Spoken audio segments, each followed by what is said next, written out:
Muy buenos días, jóvenes de cuarto semestre. Esta es su clase de Historia de México. Hoy iniciamos un nuevo tema. Vamos a hablar acerca de las diferentes intervenciones extranjeras en el recién independizado México. Todos estos conflictos internos del país que señalamos con anterioridad o en clases anteriores, más la deuda que se tenía con alguno de estos países y el ineficiente ejército con que se contaba, dieron como resultado que México sufriera 3 intervenciones, 2 de ellas, como veremos, de resultados desastrosos. Hablaremos primero de la intervención norteamericana. Estados Unidos de América, después de haber declarado su independencia en el año 1787, manifestó su deseo de extender su territorio hacia el oeste. Entonces, en el año 1803, le compró una gran extensión de tierra a Francia, la cual llevaba el nombre y aún se llama Luisiana. Esto sirvió como plataforma para que los colonos que llegaban a este recién país de Estados Unidos de América comenzaran a viajar desde las 13 colonias que estaban en el Pacífico hacia estaban en el Atlántico, comenzaron a emigrar o a colonizar hacia el Pacífico. Medio siglo más tarde, en el año 1853, ya Estados Unidos abarcaba todo el norte de América, como lo mencionaba, desde el Pacífico hasta el Atlántico, y obviamente se había quedado con buena porción del territorio mexicano. ¿Cómo va a iniciar esta debacle de que México perdió casi una cuarta parte de su territorio? Pues bien, todo va a iniciar con la separación de Texas del territorio mexicano. Desde el año 1821 se había planeado poblarse, independizarse también los ciudadanos que vivían en Texas.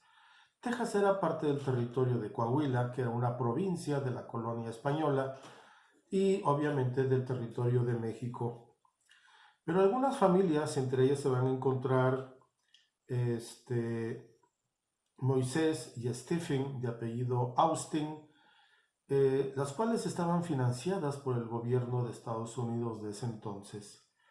Entonces van a pedir una audiencia con el entonces presidente y emperador de México, Agustín de Iturbide, solicitando que les dieran permiso de colonizar estas tierras. Estaban tan alejadas del centro que Agustín de Iturbide nada más les pidió un solo requisito, que fueran católicos. Y obviamente no solamente fueron estas familias, sino fueron innumerables de familias que llegaron a poblar y a colonizar este territorio alejado del centro de México.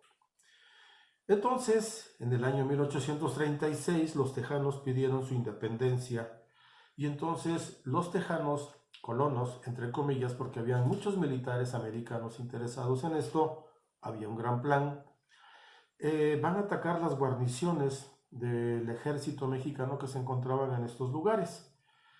Ante eso, el presidente, se llamaba Antonio López de Santana, va a formar un pequeño ejército y va a marchar hacia el norte para pacificar esta gran sublevación.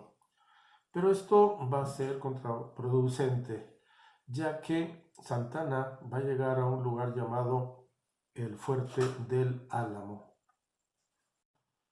Al llegar al Fuerte del Álamo, va a sitiarlo, es decir, nadie sale, nadie entra, no reciben pertrechos, ni alimentos, ni medicamentos. Y tras varios días de este sitio, prácticamente van a ser derrotados. Dice la historia que los soldados mexicanos entraron al Fuerte del Álamo y van a asesinar, a matar a todos los que se encontraban ahí.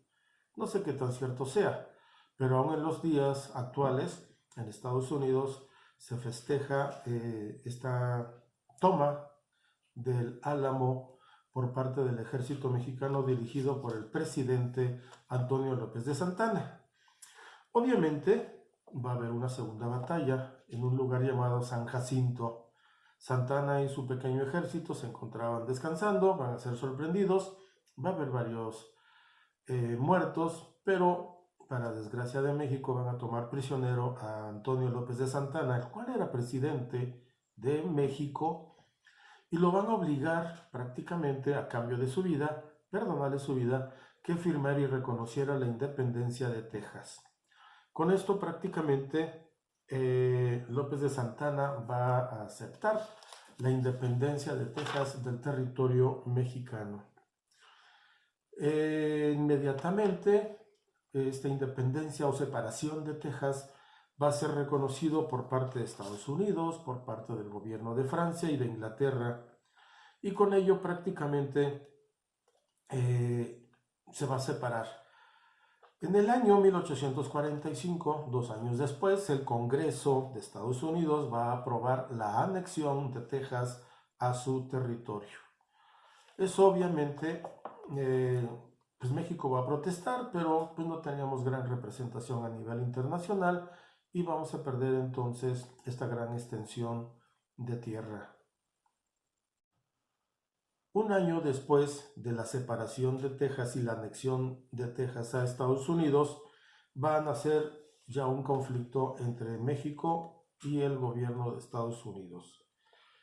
La guerra de México-Estados Unidos va a representar la aplicación de una doctrina que venían ya manipulando los estadounidenses. Se llamaba la doctrina del destino manifiesto estadounidense. Esto simplemente era la justificación para expandir su territorio. Estados Unidos necesitaba más territorio y obviamente veía que los vecinos, México, no teníamos la fortaleza para enfrentarnos. Y entonces va a comenzar con su expansión.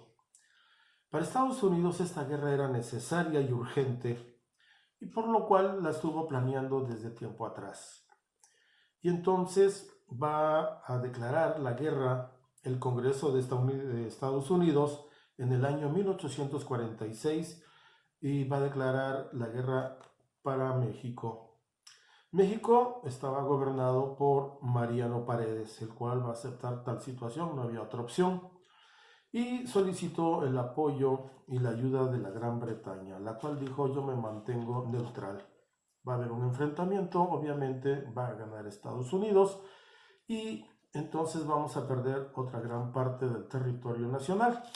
Entre ellos vamos a perder el Alta California, Nuevo México y obviamente también Texas, con lo cual perdemos casi una cuarta parte del territorio. 2.5 millones de kilómetros cuadrados vamos a perder mediante un tratado que se llamó Tratado de Guadalupe Hidalgo. Estados Unidos nos va a indemnizar con 15 millones de pesos por los territorios adquiridos y se va a acordar precisamente que se van a crear ya los límites entre México y Estados Unidos. Gracias por su atención, nos vemos la próxima clase, envíen sus evidencias.